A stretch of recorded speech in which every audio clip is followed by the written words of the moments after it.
बिहार में भारत रत्न जननायक कर्पूरी ठाकुर की 101वीं जयंती पर आयोजित कार्यक्रम में उपराष्ट्रपति जगदीप धनखड़ और केंद्रीय मंत्री शिवराज सिंह चौहान ने शिरकत की।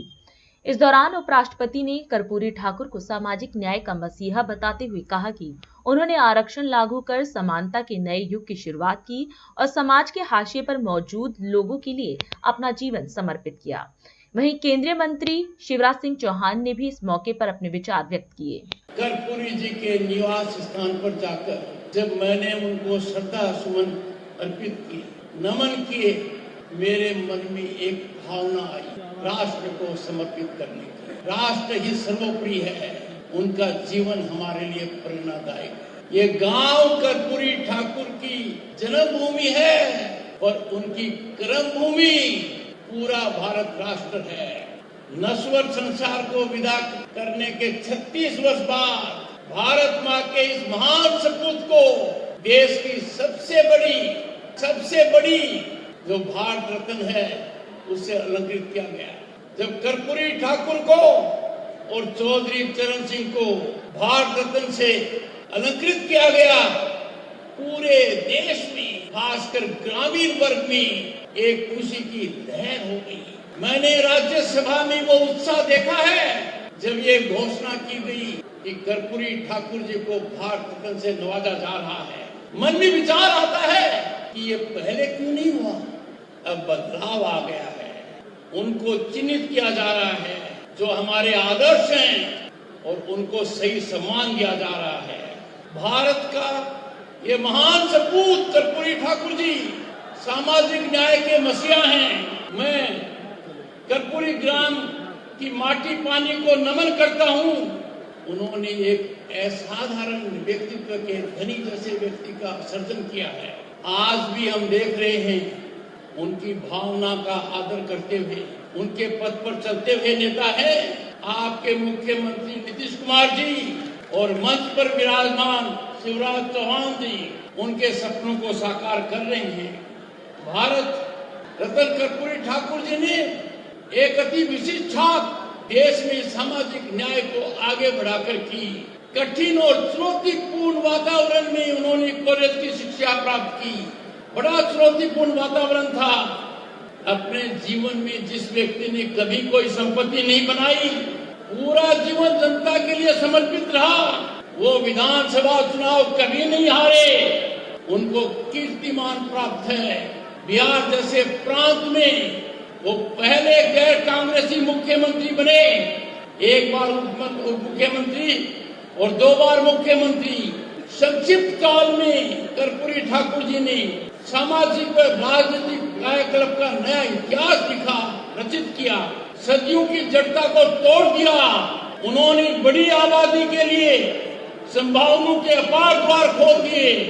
ये वो महापुरुष है जिन्होंने समता युग की नई शुरुआत की। उन्होंने अपना जीवन उनके लिए समर्पित किया जो समाज के हाशिए पर थे, जिनका कोई ध्यान नहीं दे रहा था।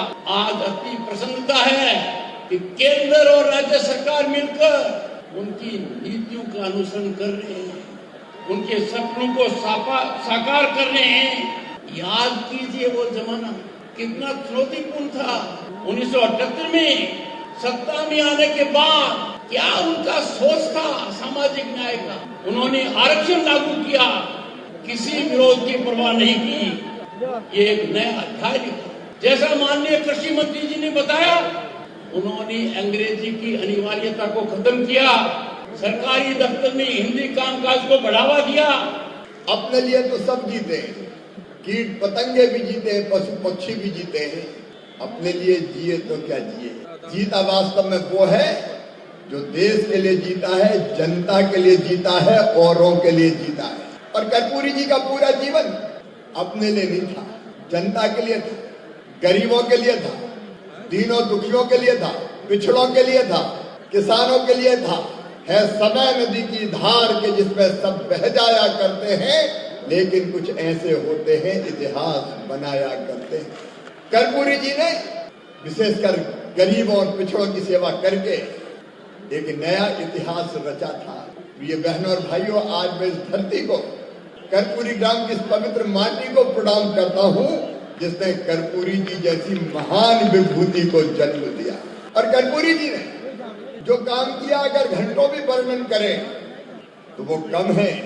उनका चिर परिचित नारा था, 100 में 90 शोषित है, शोषितों ने ललकारा है, धन धरती और राजपाट पे 90 भाग हमारा है।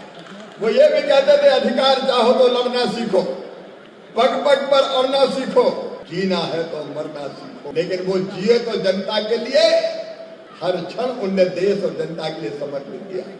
पिछड़ों को आरक्षण देने का काम अगर किसी ने किया था तो उनका नाम स्वर्गीय श्री कर्पूरी ठाकुर था। मैं उनको प्रणाम करता हूँ। शिक्षा के मामले में यहाँ बहन और भाई बड़ी संख्या में, गरीब को भी शिक्षा का बराबर अधिकार मिलना चाहिए और इसलिए मैट्रिक तक फ्री शिक्षा करने का अगर फैसला लिया था तो कर्पूरी बाबू ने लिया था। और एक बात और, तकलीफ आज भी होती है, वो पक्षधर थे अपनी भाषा में शिक्षा देने के लिए। जब कर्पूरी बाबू मुख्यमंत्री बने तो उस समय शिक्षा मैट्रिक की परीक्षा के लिए अंग्रेजी पास करना जरूरी था। और अंग्रेजी गांव में तो जानते नहीं है, अंग्रेजी वैसे भी मैं भाषा के रूप में विरोधी नहीं, लेकिन गांव में हम अपनी मातृभाषा में ठीक से पढ़ाई कर सकते हैं। तो कई बच्चे अंग्रेजी में फेल हो जाते थे तो मैट्रिक पास ही नहीं कर पाते थे। ये कर्पूरी बाबू थे जिन्होंने अंग्रेजी में पास होने की अनिवार्यता मैट्रिक पास होने के लिए खत्म कर दी, अपनी भाषा में शिक्षा प्राप्त कर।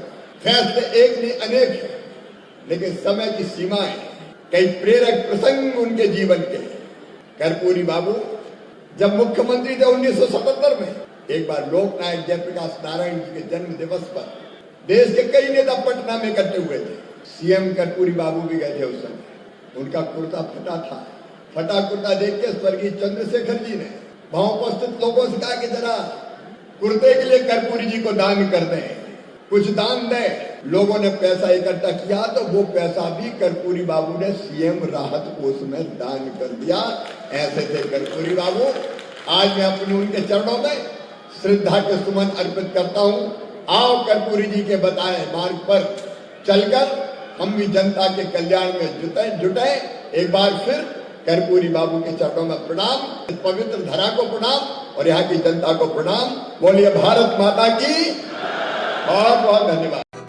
राष्ट्र सर्वप्रथम, राष्ट्र सर्वप्रथम, राष्ट्र सर्वप्रथम, राष्ट्र सर्वप्रथम।